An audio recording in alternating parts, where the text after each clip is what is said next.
everyone, Oh My Giona here, and today we're gonna look at something a little bit different. Since there's no One Piece chapter or One Piece episode this week, I thought might as well check the SBS translations that are around.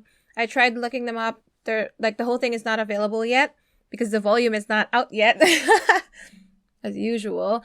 But things already came out. I saw two of the biggest ones on Twitter, Zoro and Tama, but I wanted to check the other ones as well. And I haven't really read the questions and the answers, but I saw about Zoro's family tree and stuff like that. So yeah, I'm checking it here from Reddit, and I'm just gonna whatever is in here. That's all I'm gonna see. But here. Whip. We're gonna look at Zoro's thing here. Okay, so the question was, there were many questions regarding Zoro's bloodline. I don't think there is any need to elaborate on it further, so I will just announce it here. Zoro's family tree. 55 years ago, Shimotsuki Kozaburo. We knew about that. He's the guy who left Wano on a boat and then sailed to the East Blue and started the Shimotsuki village, where Zoro is from. Created Enma. Yep, it was a present when Odin was 4 years old. Okay, that's new. Wow, when he was 4 years old, he got Enma?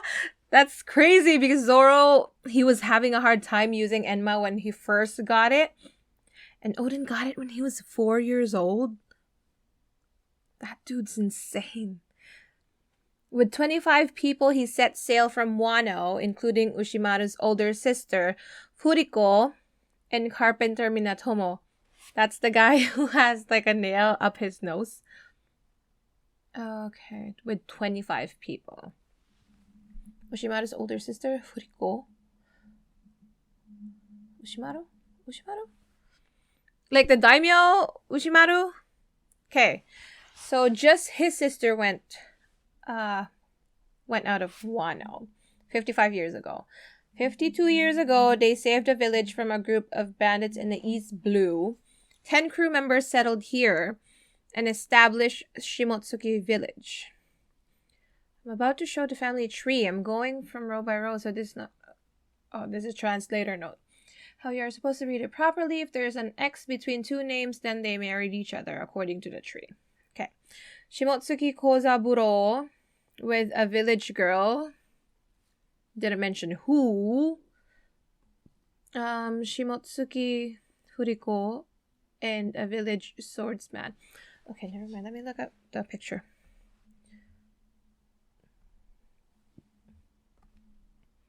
Okay, yeah, that's Kozaburo with a village girl. And then had Koshiro. Koshiro married someone and had Kuina. And then there's another tree here. Wait. I guess that's Zoro's. So, Shimotsuki Koshiro. Oh, never mind. They're doing it this way. Shimotsuki Furiko. And then a village swordsman. That would be Zoro's grandpa. And then they had Roronoa Arashi, who died in a battle with pirates. With a criminal's daughter. A criminal's daughter. What did that criminal do? Tera. She died of illness. And then Shimotsuki Kuina. Accidental death. Roronoa Zoro learned the first Sunachi from Kozaburo. Yep. Okay. The younger brother of Shimotsuki Furiko, who was on a ship that set sail from Wano and who encountered so-and-so during Yamato's childhood, was Shimotsuki Ushimaru, a former daimyo of Ringo and the descendant of Wano's mythical samurai, Shimotsuki Ryuma, whom Zoro met at the back of Thriller Bark. In other words, what does this all mean? There's a strange and mysterious story of fate that even Zoro himself doesn't. Okay. I was surprised that Oda even talked about Zoro's lineage. I thought he was just not gonna bring it up. You know, maybe he had to because people were asking so much. But I know that people were expecting to see more of Zoro's backstory or just about his family when we entered Wano. Just because Zoro, Zoro, he wanted to be a swordsmaster. He's very good with the swords. And Wano is the land of samurai. And so it's obvious to think that there would be a relation there. But I don't know. It seems like a lot of people were upset about this. I'm not. Maybe I just didn't care much for it. Because to me, Zoro he's a simple guy. Okay? Zoro wants to be very good with the sword. He wants to defeat Mihawk. He's very loyal to Luffy. And he looks forward, and that's his thing. I've never really seen him dwell in the past. If anything, it would just be feeling like he owes Kuina something, and he feels bad that they didn't get to finish the fight. And so he's carrying her will towards his dream of becoming the best swordsman. That's pretty much it. That's how Zoro is to me. I don't think he needs to have more like family related stuff. I don't think it's necessary. So I honestly did not mind that we did not get much about Zoro in Wano. Even this, that he's connected to the samurai, and technically he has samurai blood. He is technically from Wano. But, I mean, I'm not disappointed at all.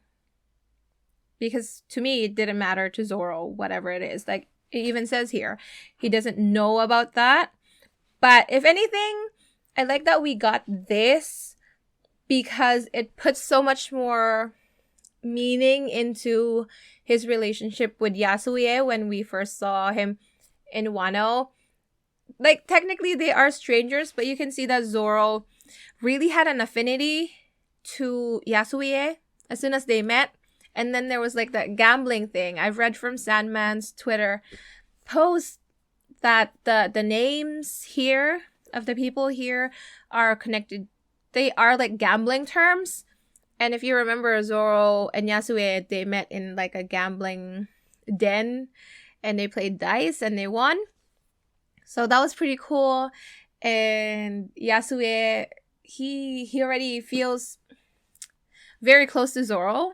And then here you see, because they are related, and that, I like that. I like that. It was very subtle, but with this explanation, it means so much more. But yeah, I mean, Zoro's good as is. I like Zoro the way he is. It doesn't matter. I don't really care about his family. But yeah. The next one here is about Tama. Let me just read it. The question was, you can see the word Kurozumi on the gravestone of Otama-chan's parents here. Tama-chan was born in the same clan as Orochi, who followed the path of revenge because of the discrimination towards the Kurozumi. Does this depict the hope for the future, just like Koala contrasting Hodi? And Oda says, so you noticed that small detail, huh? Oda, we notice everything. I will say this here. Otama's real name is Kurozumi Tama, but should she be hated? In the last scene, Hiyori clearly said that Kurozumi was born to burn. Was Tama also being addressed here? No, she's not. If you look at her story, you will understand that Hiyori was only referring to Orochi. Thank you for clearing that up. People were fighting over that one line. Here Oda says, it was only pertaining to Orochi, okay? I wonder how everyone present will react if they found out that Otama is from the Kurozumi family. In the past and even now in the present, this is still a big problem in our society. That was so good. Shout out to Randy. He got this right. She is a Kurozumi. I felt like I've known about it for a long, long time because of the theories. And it is right. She is a Kurozumi. That purple hair, right? She is related to them, which just makes it so beautiful. With her helping out to free Wano, her and Momo together, that was just so cool. Because that's what we need. They had so many painful memories, the Kurozumi and the Kozuki clan. It started with that one grandpa who tried to kill all the daimyo and wanted to take the throne. But all the descendants had to go through so much persecution, even though they didn't do anything wrong. For example, Orochi, he was persecuted and he didn't even do anything. So I understand where he's coming from. But then the way that he dealt with that pain was not right. It was for revenge, and he just wanted the whole Wano to crash down. You know, he was with Kaido and he was making everyone's life miserable. That's just not it. So here it's very hopeful to have Otama survive as a Kurozumi, but she would be working hand in hand with Momo, who is a Kozuki. And that's what we want in our world, right? We have our differences, but it doesn't matter. We're all human at the end of the day. There was that one scene from the finale of The Chosen season 3 where the Pharisees, they were talking to Leander, who's Greek, who's now a convert because he listened to Jesus's words. But the Pharisees were like, no, you can't be in the same table as us. You can't be breaking bread with us because you hurt us. And Leander was like, no, we hurt each other, which is the same case here. You can say the Kozuki or the people of Wano are completely innocent because they were the ones persecuting those poor children from the Kurozumi who did nothing. It should have ended with the grandfather who was really bad and wanted the downfall for the Kozuki, but the rest of their family did nothing. And it's so crazy how it became this whole thing, 20 years of pain and suffering for the land of Wano because of like that thing that snowballed. But yeah, it's very hopeful to know that Tama as a Kurozumi would be with the Kozuki, and the whole Wano would hopefully become more open, and like before Luffy opens the borders, they would fix the relationship within them. That would be nice. It's just kind of sad here when Oda says, I wonder how everyone present will react if they find out that Otama is from the Kurozumi family. Because you know there would be people gossiping and would just think badly of her, despite everything she's done in Onigashima. But we have to be hopeful and trust in the humanity in all of us, that we would be kinder to the next generation, despite of what the older generation did. Because the people living here now, they're making their own story. Like, yes, the past is a part of them, but sometimes we should just let it go. If the present generation is doing a good job, but if they were bad, of course we get to criticize them too. Okay, moving on. I have no idea about the other things. It says here about Chopper healing smile. Okay. Good day. I really love One Piece, and I've heard Wano arc has ended because it's so sad that people in Wano that eat failed devil fruit is still laughing. Can you make Chopper heal them before he departs? It's so sad to see Killer is always laughing too. I hope you well, Oda-sensei, from M. Hiromi. Okay, so this is something that has been talked about since the reveal of the devil fruits, like the smile fruits, making people laugh, and they can't do anything but laugh. And so there were theories that, yes, Chopper would heal them, Law would be able to heal them, And I know some people were disappointed, maybe a lot of people were disappointed when the crew left without doing anything about the smiles. Let's see what Oda says. Hello, thank you for this nice message. It's very sad for a kid to keep laughing even if their parents died, right? But unfortunately, Chopper didn't have the ability to make that kind of drug. In this world, there's something that you can't do anything about. And this story is one of that case. But I'm laughing because Killer keeps laughing and it made the whole kid crew decided to become a joyful pirate band. It's so nice there's a joyful people. There are joyful people even in a hard situation. I believe in the strength of people from Wano. I like that. I actually like that. I know that, yes, it is sad that they are suffering. I wouldn't want to be put in a position like that. But Oda is right. You know, Chopper didn't have the ability to make that kind of drug. I mean, we can theorize about that, especially with lost power, and maybe they could have done something.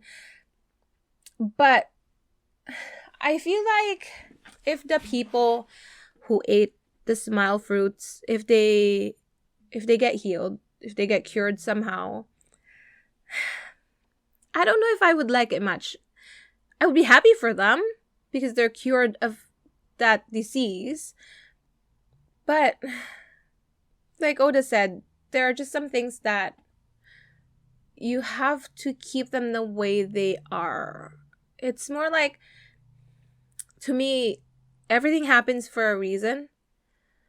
And maybe in leaving them like that, there would be a lesson to learn for people to maybe be more sympathetic or empathetic to other people despite of how they look or how they act. Because that's the case, right? They're all laughing, but deep inside they're grieving, they're going through so much.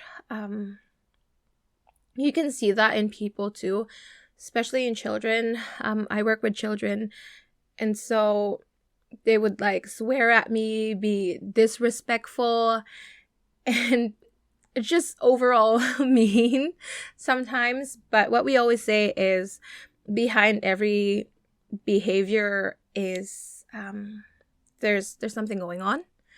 If a child is having behavior problems, we have to look into it and see what's actually causing it, because they don't want to be mean. Kids don't want to be mean. Something's going on in their body, in their mind, in their heart. That's why they're doing things like that. And it's so easy to just say they're problematic kids. But when you know them, when you build a relationship with them, you would understand that that's not the case. So maybe it's a lesson to learn for the people of Wano, seeing these people, their kinsmen, who are laughing, but if you get to know them, you would understand what they're actually going through. And I feel like Wano still has a long way to go to get to that kind of feelings for each other. They were just so wounded from the 20 years that went past. So I think having people there with the smile fruit disease would help them with that. And like, yeah, I like how Oda said, kids' crew, they've become more joyful because they care for Killer, and they want to make him feel comfortable, and so they're adjusting themselves to him, and I think that's a good thing. Oh yeah, I have no problem with that. I know Chopper wanted to be like the all cure, but realistically we can't do that. So I like how Oda did that. I don't mind. Okay, next one. That was too heavy for me. Just thinking of my kids. Okay, about Sanji's eyebrows. What? Okay, let's see. The first translation incorrect when implied that Sanji's resistance to fire in the past was thanks to Germa genes. But Etin Boy confirmed with better translation that Sanji's resistance to fire is still a mystery. What? What do you mean it's still a mystery? Could you please translate Sanji's question about his eyebrow? I have a question. Sanji's eyebrow turned in the opposite direction in chapter 1031. Yep. Excuse me. Of volume 102. But in chapter 1044 of volume 103, it goes back to normal. How did that happen? You have keen eyes. Indeed, the eyebrow was changing in those chapters. It'll take us back to Whole Cake Island, but Sanji's siblings all have their lineage factors altered, and thus are born with superhuman qualities and tough skin, known as exoskeleton. However, due to the effort of his mother, Sanji was born a normal human being. Let's take a look at the siblings' eyebrows. Like you see in Yonji's image, their eyebrows are all opposite of Sanji's and curved like 66. But then the raid suit acted as a trigger that discovered the power of science inside Sanji. Oh my gosh, it's so hard to read. That was the gist of the fight. Even before that, Sanji has this fascinating and unnatural resistance to flame. Let's continue to watch over him. Sanji has this fascinating and unnatural resistance to flame. I did not understand. I've always thought it was because he had Lunarian DNA in him. But then, would Judge have access to the Lunarian DNA? Unless Vegapunk already had it before and Judge kind of stole some. Because there was that one part when Queen was saying, like, how can you create fire? It's not even like you're a Lunarian. It's like, ding, ding, ding, ding. Maybe they got a little bit of DNA from the Lunarians, which Judge stole from Vegapunk. That's the only reason for it. Not like it says here, the translation was incorrect because it implies that Sanji's resistance to fire in the past was thanks to the Germa genes. But I think it was actually the Lunarian genes that probably Judge took somehow. I think he added them to his kids' DNA. That's why Sanji has it. Okay, moving on. In the latest SBS, Oda said he recently can't see detailed drawings due to his terribly astigmatic eyes. He apologized to his audience for causing confusion about the small drawing of Killer eating something. I didn't even see that. What was that? But I guess his eyes are... Oh, he has astigmatism. I'm not surprised. I hope he's taking care of himself. Just a little bit more, Oda. You can do it. You can do it. Question. I'm curious, did the later crew members, Robin, Frankie, Brooke, Jinbei, know about the adventures in the East Blue and what the veteran members, mainly Usopp, went through before they joined? Oda, it's a mix of knowing and not knowing, really. Considering the personalities of the original members, Luffy and Zoro both don't really talk about the past. See, I told you, Zoro does not dwell in the past. Nami, Sanji, and Chopper will talk about it if asked. Usopp will talk about it even if you don't ask. But the adult members are good at detecting lies. So they usually get information from Nami, Sanji, and Chopper. That makes sense. That was funny. Yeah, I just realized, like, the older crew members are the ones who joined later. Robin, Frankie, Brooke, and Jinbei. Oh, that's so cool. And then we had the younger members in the beginning. Nice. Okay, another question. In chapter 1045, next level. I'm on the next level. Kaido says, Monogatari. An illustrated story. Does that mean that manga don't exist in the world of One Piece? Wait, has Kaido never read One Piece before? I don't think he has read One Piece. Big Mom did not read One Piece, definitely. Picture books and illustrated stories do exist in One Piece. Like that Nolan story. Picture books are just picture books, but think of illustrated stories as the manga in the world of One Piece. Since there is no concept of speech bubbles, the story is told through text and dialogue within a frame. Similar to manga, some famous titles in the One Piece world include Sora, War of the Sea. That's right, they had that. Fire Dog, Pokemon, Monkey Ball, and Marco-san. Marco-san. I bet these were like play on actual titles, manga titles. Pokemon, right? Monkey Ball is probably Dragon Ball. What is Marco-san? Ah. Okay, I think that's all of it. Okay, that was pretty interesting. My throat hurts now from talking so much. From having to read all of that. But, I mean, it was pretty cool. I don't get a lot of time to talk about my thoughts about One Piece when I do reactions, just because I'm always like short on time. But this was nice. I actually got to talk about some stuff and things that I strongly feel about. So yeah, when more things come out, maybe I will read them here and talk about them. But that's pretty much it. I'm just happy there was a little bit of One Piece this week because it's pretty dry. No manga, no anime. But yeah, that's all from me, I guess. Let me know what you thought of the SBS stuff that came out in the comments down below, and I'll see you guys next time. Bye-bye.